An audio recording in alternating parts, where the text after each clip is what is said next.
have for God. Bring what you have for your God. Les pharisiens, apprenant que Jésus avait fermé la bouche aux Sadducéens, se réunirent. Et l'un d'entre eux, un docteur de la loi, posa une question à Jésus pour le mettre à l'épreuve. Maître, dans la loi, quel est le plus grand commandement? Jésus lui répondit, tu aimeras le Seigneur ton Dieu de tout ton cœur, de toute ton âme et de tout ton esprit. Voilà le grand, le premier commandement. Et voici le second qui lui est semblable. Tu aimeras ton prochain comme toi-même. Tout ce qu'il y a dans l'Écriture, dans la loi et les prophètes, dépend de ces deux commandements.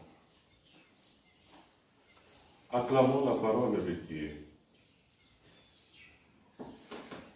Frères et sœurs, pour commencer notre week-end, le Seigneur nous donne deux commandements. Deux commandements à méditer tout au long de ce week-end. Les Sadducéens, les pharisiens plutôt, s'approchent de Jésus, après qu'il ait fermé la bouche aux Sadducéens qui pensaient qu'il n'y avait pas de résurrection des morts. Et là, c'est les pharisiens qui s'approchent de nouveau pour le mettre à l'épreuve, en lui demandant quel est le plus grand commandement.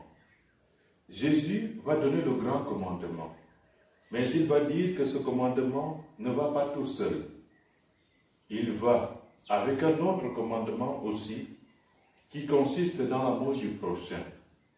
Mais le premier, nous dit Jésus, consiste en ceci. Tu aimeras le Seigneur ton Dieu de tout ton cœur, de toute ton âme et de tout ton esprit. Voilà le grand, le premier commandement. Tu aimeras le Seigneur de tout ton cœur. Frères et sœurs, on peut se poser aisément la question de savoir si nous aimons vraiment le Seigneur de tout notre cœur. De toutes les façons, personnellement, je ne dirais pas oui tout de suite. Il faudra beaucoup de réserves ici. Est-ce que j'aime Dieu de tout mon cœur? Lorsque je regarde ma vie en profondeur, lorsque je regarde mes actes, que je vois les paroles que je prononce, que je vois aussi quel est le regard que je pose sur mon frère, sur ma sœur, je me dis, ô Seigneur, écoute et prends pitié de moi, car je ne t'aime pas vraiment encore comme je le voudrais. Je ne t'aime pas vraiment encore de tout mon cœur. Mon cœur n'y est pas encore, et je peux aisément prier le Seigneur et lui dire, Seigneur, aide-moi à t'aimer de tout mon cœur, car par mes forces, je n'y arrive pas.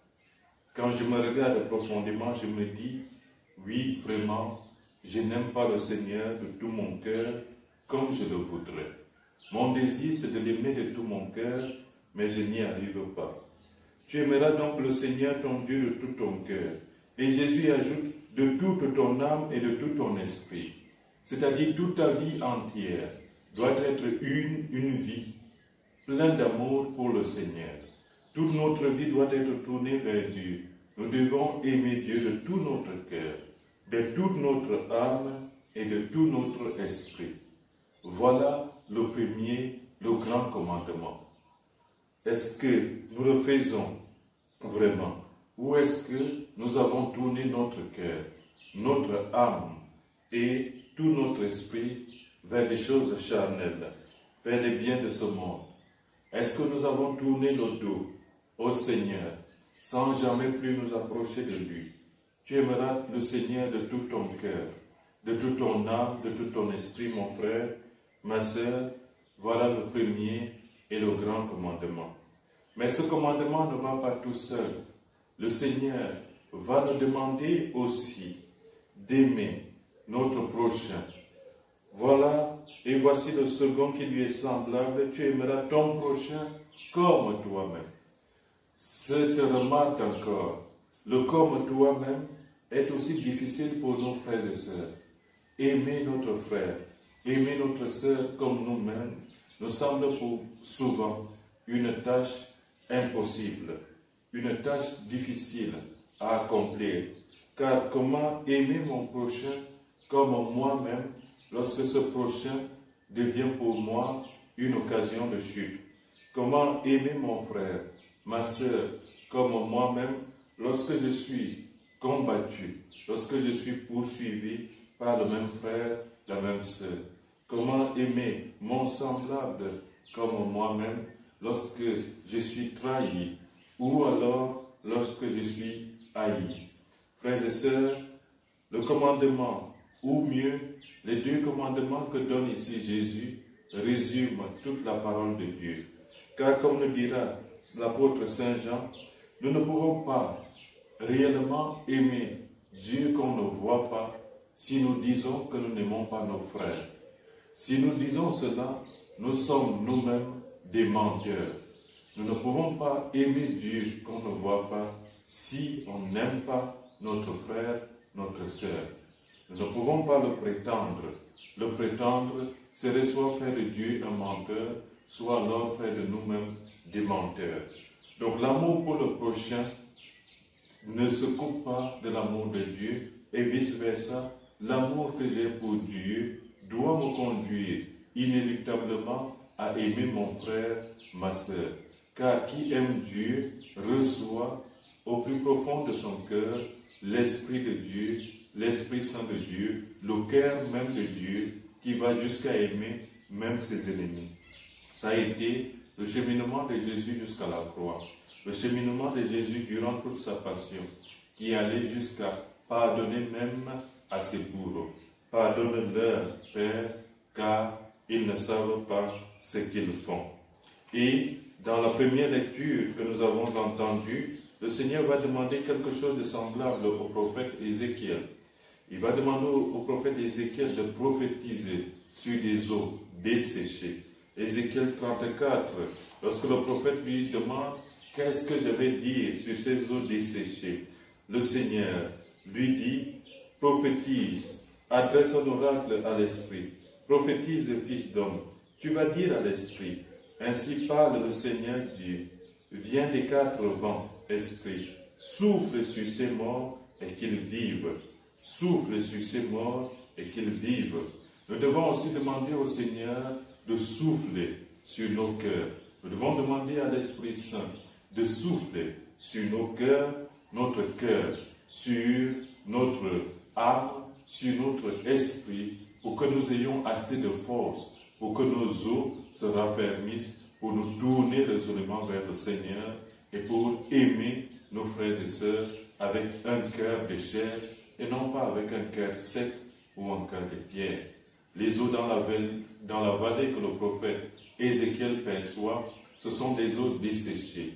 Et la prophétie qu'il va prophétiser ou qu'il va annoncer sur ces eaux consiste justement à faire recouvrir sur les eaux les nerfs, la chair, et à mettre dans leur corps ces eaux qui ont recouvert leur corps, à y mettre de l'esprit.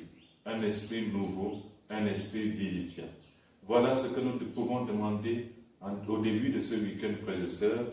Demander au Seigneur de mettre en nous cette force de l'esprit qui nous permet non seulement de l'aimer de tout notre cœur, de toute notre âme et de tout notre esprit, mais aussi de tourner et d'orienter toutes nos forces pour aimer nos frères et nos sœurs.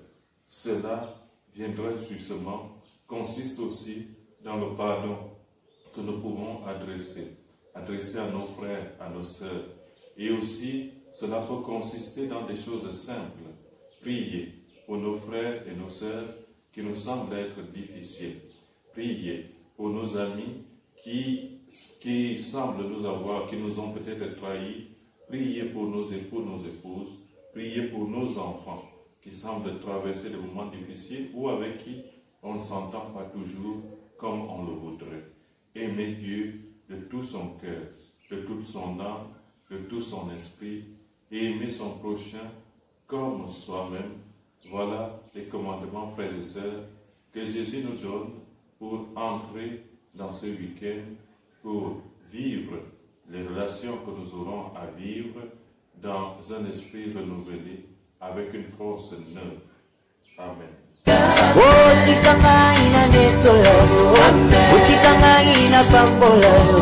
Amen. otikanga ina netolalo. Amen. Makasi te maere nyonso.